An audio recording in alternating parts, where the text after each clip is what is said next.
Eto na po mga boss, Chief Amoser, si alias Totoy. Oh, Idinetalye na nga ni mahaba-haba ho to, no? Baka meron kayong popcorn, baka meron kayong soda, o baka gusto nyo magkape, kunin nyo na ho mga kababayan. 6 na minuto itong video na ito na pagdedetalye ni alias Totoy tungkol po doon sa mga nawalang sabungero at may mga personalidad po, mga bossing, na nabanggit dito na mismong may pangalan po.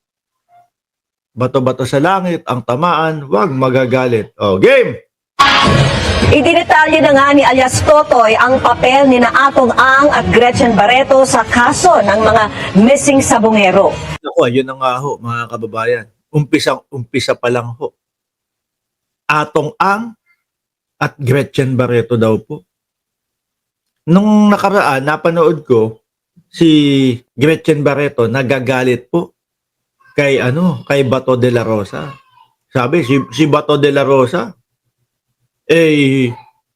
tumatalpak yan. May utang pa nga yan. O, et cetera. Tapos, kinwestiyon pa ni Gretchen Barreto. Saan kaya galing ang 25 million na relos ni Bato de la Rosa? Gumanon pa. O, game. Eksklusibo siyang lumantad at nakapanayam ni Emil Sumangil na hindi bumitaw sa istoryang yan simula't sapol. At kasama natin si Emil live. Emil, katatapos lang ng panayam mo. Vicky, sino ba si alias Totoy? Ngayong hapon, nagpasya na siyang ipakilala ang kanyang sarili. Si Julie Aguilar Patidongan, hepe ng security agency na may hawak ng mga farm, pati na ng mga sabungan ng negosyanteng si Atong Ang. Ayun. Hepe. Pulis pala si alias Totoy. Ano ho, mga kababayan? Oh. Siya na siyang ipakilala ang kanyang sarili. Si Julie Aguilar Patidongan, hepe ng security agency na may hawak ng mga farm, pati na ng mga sabungan ng negosyanteng si Atong Ang. Naku. Eksklusibo natin siyang nakaharap ngayong hapon. At narito ang aking ulat. Yan na. Sa kauna-unahang pagkakataon, pumayag na siyang ilabas ang kanyang tunay na pangalan.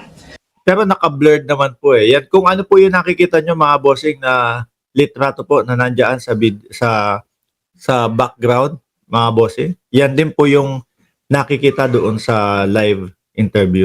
Siya si Julie Dondon Patidongan, ang head ng security ng ilang mga sabungan ni Atong Ang.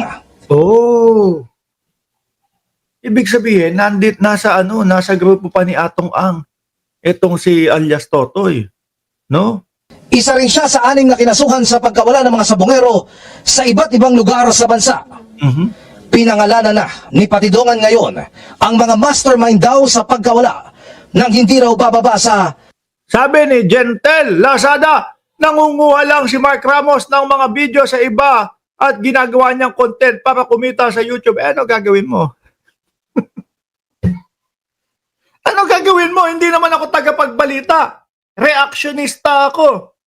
O natural, kukunin ko yung video doon sa mga lehitimong nagbabalita. Mataas ang ating respeto sa kanila. Mga nagtapos yan. Di ba?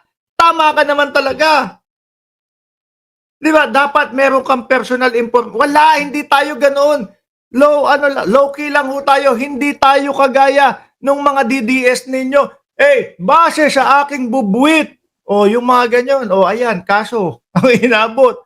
Hindi ho tayo ganoon, mga kababayan.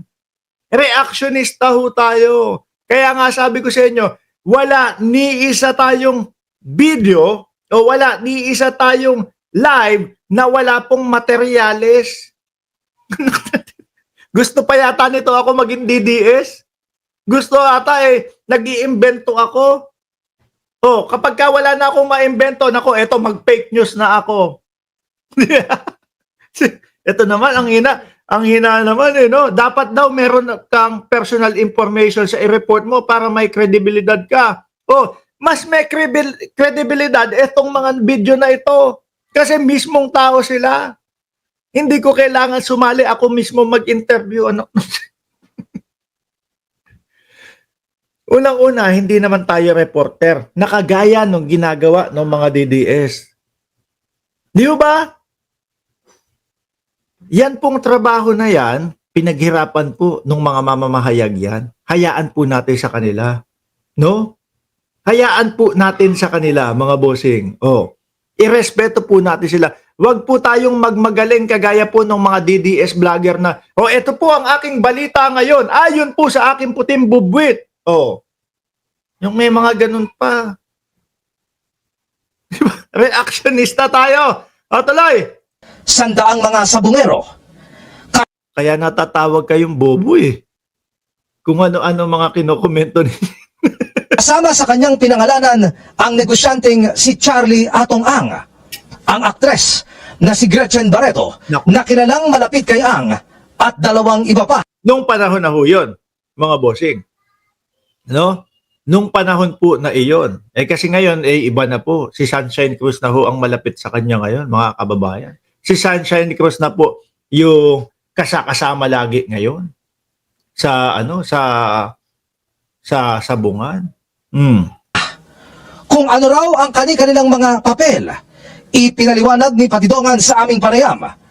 Nagpa-interview si Patidongan ngayon dahil kung ano-ano na raw ang bintang na ibinabato sa kanya ng mga kalaban. Nanawagan din siya sa apat na umunoy mga dating gwardya na lumantad na nanawagan sa kanya na huwag silang idamay sa kaso. Ilang araw na lang daw, lulutang na siya. Ayun. Inaantay na lamang daw nilang makumpleto ang mga dokumento. Narito po ang sunurang pakayag ni Julie Aguilar Patidongan alias Dondon. Sabi ni Sir Jose Rosal, hindi kaya may nililigtas lang yan? Malalaman po natin kasi maririnig naman natin yung sasabihin niya lahat mga kababayan. Pati po doon sa mga susunod na mga magiging interview niya pagkatapos po nito. Nandyan sa affidavit ko yan, Mr. Charlie Atong Ang, din Eric De La Rosa, Engineer Celso Salazar. Sandali lang, may De La Rosang nabanggit. No, hindi po si Bato De La Rosa. Ano? Oh, Eric De La Rosa daw ho, mga kababayan. Masyado kayo kay Bato De La Rosa. Ano? Eric De La Rosa daw po. Charlie Atong Ang, yun nga po si Atong Ang, tapos Eric De La Rosa. Ni Julie Aguilar Patidongan alias Dondon. Nandyan sa affidavit ko yan, Mr. Charlie Atong Ang, din Eric De La Rosa, Engineer Celso Salazar. Sila ang mastermind sa nawawalang Engineer pa. mga sabungero. Sila ang utak ng lahat. Si Mr. Eric De La Rosa, siya Ako,